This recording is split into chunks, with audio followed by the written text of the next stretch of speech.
Hello मोर brilliant भाई Bunty welcome to my YouTube channel accountancy smart concept मैं Sajal Dutt associate professor আজি मैं तुम्हालोকক नतुन एटा बस्तु शिकाम पेटी केस एकोई नाइ एटु बिल्कुल इजी एटु खाली चाबा मैं कि करूँ देखा এইটো পেটি কেছটো কি হ'ল একচুৱেলি ধৰা কোনো এটা অফিচত কি কৰে হেড কেচিয়াৰে এই 5 টকাৰ ধূপ বাতি লৈ আহা এই কিবা কিবি ষ্টেচনাৰী 10 টকাৰ কাগজ লৈ আহা পেঞ্চিল লৈ আহা ৰবাৰ লৈ আহা তাৰপিছত চাৰ খৰচ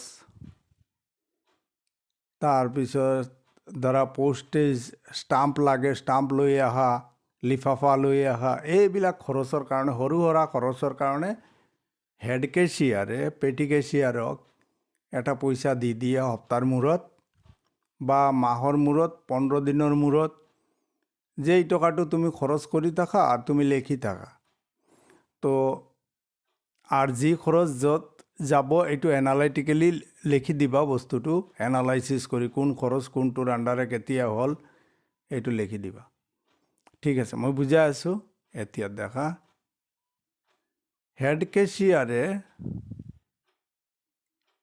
যেতিয়া পেটি কেচিয়াৰক পইচা দিয়ে এইটো এইফালে বহিব এইটো হ'ল ডেবিট সাইড কনসেপ্ট আর এইটো সাইড হল ক্রেডিট সাইড ঠিক আছে মনত রাখিবা তো যিমান ইয়াতে দুটাই বস্তুই একেলগে লেখে টু বুলি লিখিলে এইফালে বহিব যদি কোনো এটা বস্তু টু থাকে ইয়াত লিখিম দৰ পৰা পেটি কেচিয়াৰে পইচা পালে তো এইটো ডেবিট সাইডত বহিব যিমান খৰচ হ'ব বাই বুলি লিখিব ইয়াত ঠিক আছে এইখিনি হল মেইন একাউণ্ট এতিয়া ধৰা মই বস্তুবিলাক ভাড়া মানে ঠেলা দি লৈ আহিছোঁ বা কিবা এটা অটো দি লৈ আহিছোঁ এইটোৰ যিখিনি ভাড়া হ'ব এইখিনি হ'ব কেৰেজ আৰু কাৰ্টেজ এই খৰচটো আমি আৰ এইখিনি পাৰ্ট হল এনালাইটিক্যাল পাৰ্ট ঠিক আছে এইখিনিৰ পৰা এইখিনি হ'ব এনালাইটিক্যাল পাৰ্ট ঠিক আছে এইখিনি হল এনালাইটিক্যাল পাৰ্ট তো ওপৰত লিখি দিম কি খৰচ আমাৰ বিজনেছত সৰু সুৰা খৰচ হৈ থাকে এইটো বিজনেছ টু বিজনেছ মানে ডিফাৰেণ্ট হয় ভেৰি কৰি থাকে তো আমি জানো আমাৰ বিজনেছত কি খৰচ হয় এইটো লিখি দিলোঁ আৰ যিটো ইয়াতে এটা মিসেলেনিয়াস বুলি এটা হেৰি থাকে মিছ ক্লাছৰ মিছ নহয় এইটো মিসেলেনিয়াস ঠিক আছে ধৰা এতিয়া ধূপ বাতি আনিলে 1 পেকেট 25 টকা লৈ গ'ল এইটো বহাই দিবা ইয়াত ধৰা কোনোবা আহিছে তোমাৰ ইয়াতে সাহায্য কৰাৰ কাৰণে লোৱাৰ কাৰণে ধৰা তাক 20 টকা বা 5 টকা বা 2 টকা দি দিলে এইটো হৈ গ'ল মিসেলেনিয়াসত আহিব ইয়াতে যিখিনি একাউণ্ট আছে ধৰা ইয়াতে ট্ৰেভেলিং এক্সপেন্সেছ ধৰা postage and telegram printing and stationery cartage telephone আৰু মিসেলেনিয়াস 1 2 3 4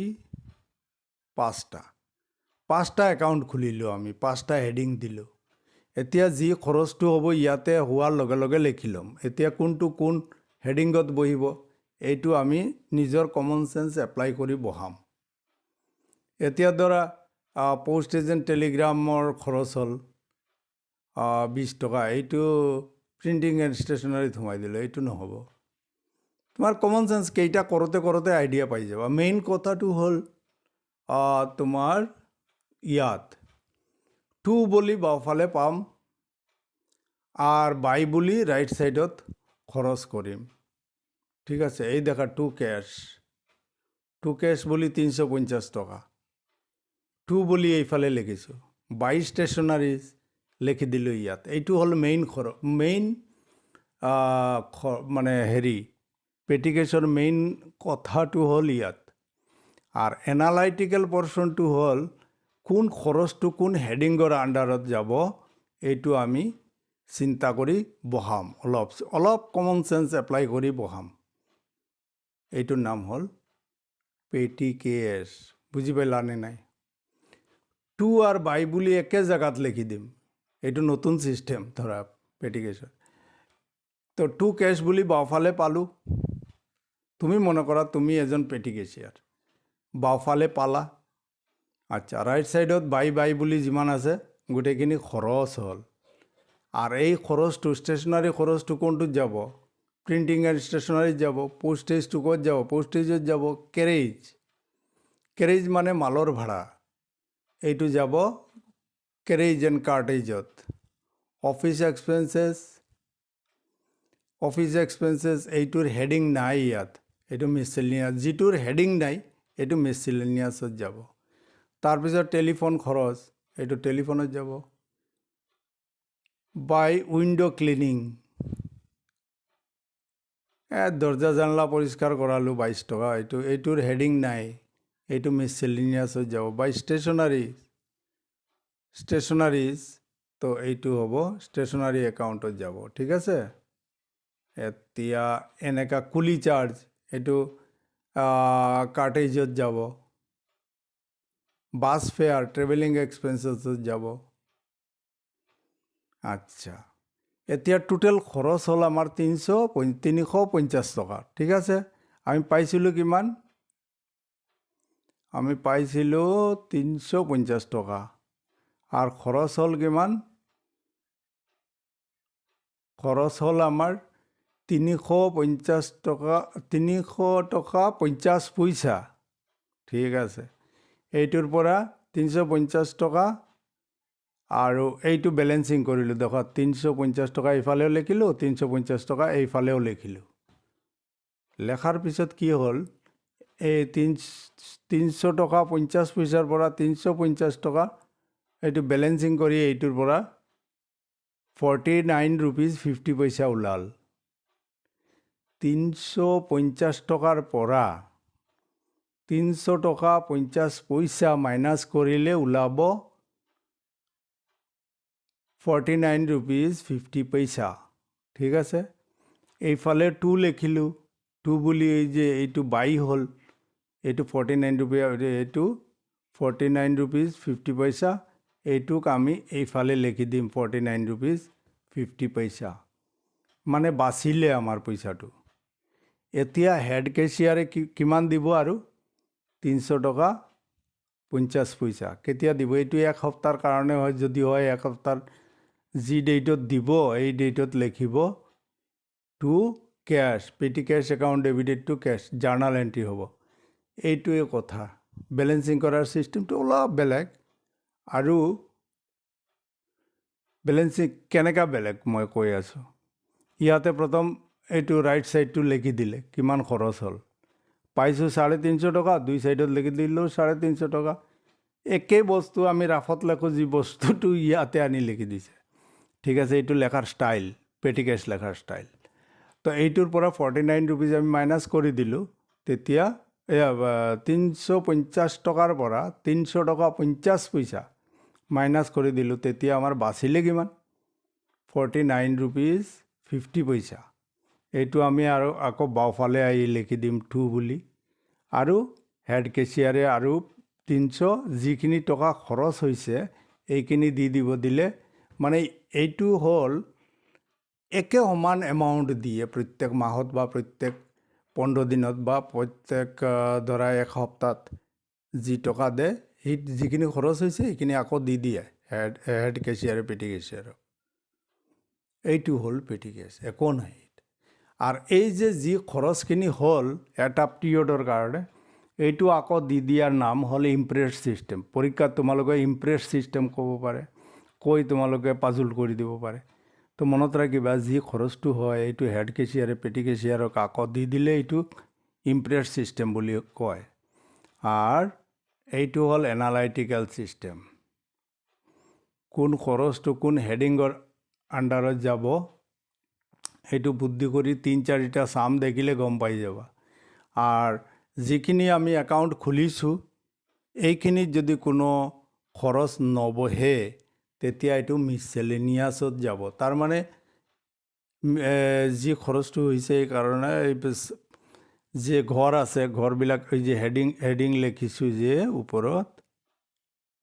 ওপৰত লিখিছোঁ এটা হ'ল travelling expenses, postage and telegram, printing and stationery, cartage and carriage. Cartage মানে মালৰ ভাড়া, কেৰেজ মালৰ ভাড়া, টেলিফোন চাৰ্জেছ। এই 5টাত যদি কোনো এটা বস্তু নাযায় তেনেহ'লে এইটো যাব মিছলেনিয়াছত। এইখিনি মনত ৰাখিব লাগে। আকৌ এইবিলাক আমি এড কৰি দিম। টোটেল কিমান হ'ল খৰচ। এইটো হ'ল তোমাৰ মিছলেনিয়াছত। এইটোত হ'ল 90 টকা, এইটো হ'ল 75 টকা। টোটেল এড কৰি কিনে, ঠিক আছে। তো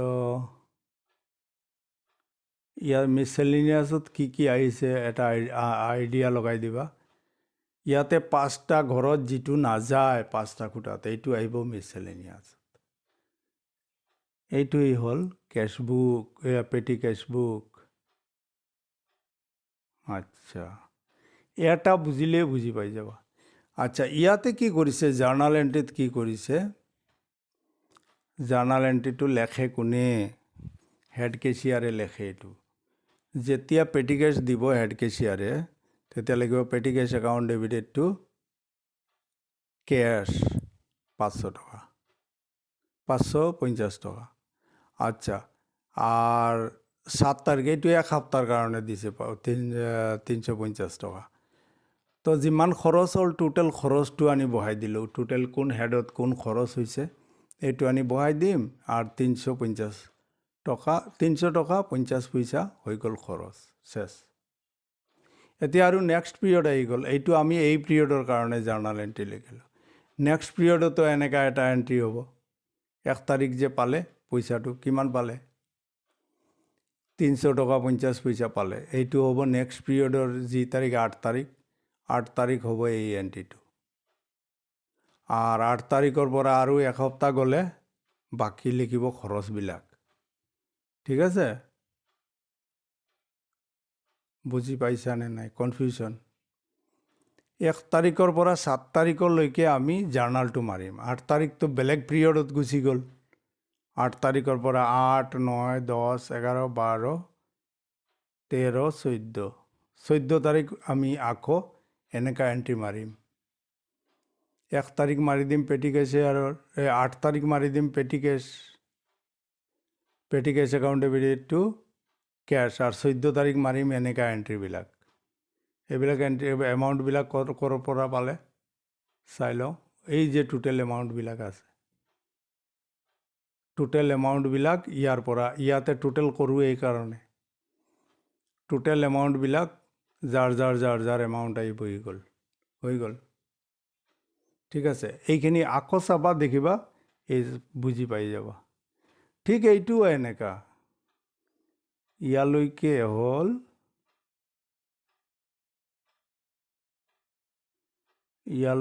হ'ল একাউণ্ট। এইটো 2 বুলি এইফালে আহিব আৰু বাই বুলি এইফালে আহিব, ঠিক আছে। ঠিক এনেকুৱা খালি খৰচবিলাক তোমাৰ চাই কিনি বহাব লাগিব। কোন খৰচটো কোন হেডিঙৰ আণ্ডাৰত আহে। আৰু ইয়াত আহি মনত ৰাখিব লাগিব, ইয়াত আহি টোটেলটো কিমান হ'ল। এইটো কণ্টিনিউ কৰি আছে দেই, মনত ৰাখিবা। এই PDF বনালে এইটো মাজত এটা পাৰ্ট ধৰাই দিয়ে। আচ্ছা, এইটো টোটেল আমাৰ হ'ল কিমান টকা? 80 টকা। ইম্প্ৰেছড মানি দিলে 80 টকা। ব্ৰিটিছ আমলৰ কথা এইবিলাক। তো এইটো হ'ল 80 টকা, এইটো হ'ল 80 টকা। 2 চাইড ছেইম লিখি দিলোঁ। তাৰপিছত আমি কি কৰিলোঁ? আমাৰ টোটেল খৰচ হৈছে কিমান 60 টকা, তো 20 টকা বেলেঞ্চ হৈ গ'ল। ঠিক আছে, 20 টকাটো বেলেঞ্চ হৈ গ'ল, এইটো আহি যাব টু বেলেঞ্চ BD, এই দেখা এই 20 টকাটো আহি গ'ল,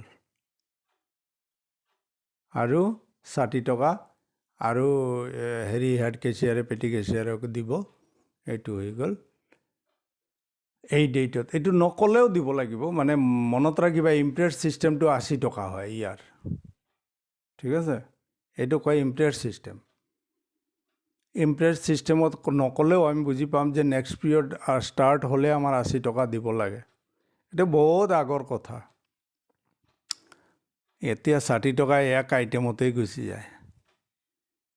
তাৰপিছত আহিলে এইটোও এনেকা। কি কৈছে ওপৰত চাওচোন, এনালাইটিকেল পিটি কেছবুক ইম্প্ৰেছ ছিষ্টেম। ইম্প্ৰেছ ছিষ্টেমটো একো নাই, এই যিখিনি খৰচ হয় সেইখিনি হেড কেচিয়াৰে দি দিব, এইটোৰ নাম হ'ল ইম্প্ৰেছ ছিষ্টেম। এই দেখা যিখিনি 60 টকা খৰচ হৈছে 60 টকা দি দিছে, এইটো কয় ইম্প্ৰেছ ছিষ্টেম। আৰু এইখিনি যিবিলাক লেখোঁ ইয়ালৈকেতো আমাৰ তোমাৰ হেৰি হৈ যায়, এইটো মেইন একাউণ্ট বাওঁফালে, ইয়াতে এনালাইটিকেল কোন খৰচটো কোন হেডিঙৰ আণ্ডাৰত আহে, এইটোৰ নাম হ'ল এনালাইটিকেল। এনালাইচিছ কৰোঁ আমি, খৰচবিলাকক এনালাইচিছ কৰি বহাওঁ, এইটোৰ নাম হ'ল এনালাইটিকেল। আৰু একো নাই, এনেকুৱা কিবা এটা ৱাৰ্ড কৈ দিব, তোমাক কনফিউজ কৰাই দিব। এইটো একেবাৰে ইজি স্ক'ৰিং, এইটো মনত ৰাখিবা। তো আৰু একো নতুন কথা নাই ইয়াত, বহাই দিলোঁ। ইয়াতে আমি দেখিলোঁ এইটোৰো এনেকা ছিষ্টেম।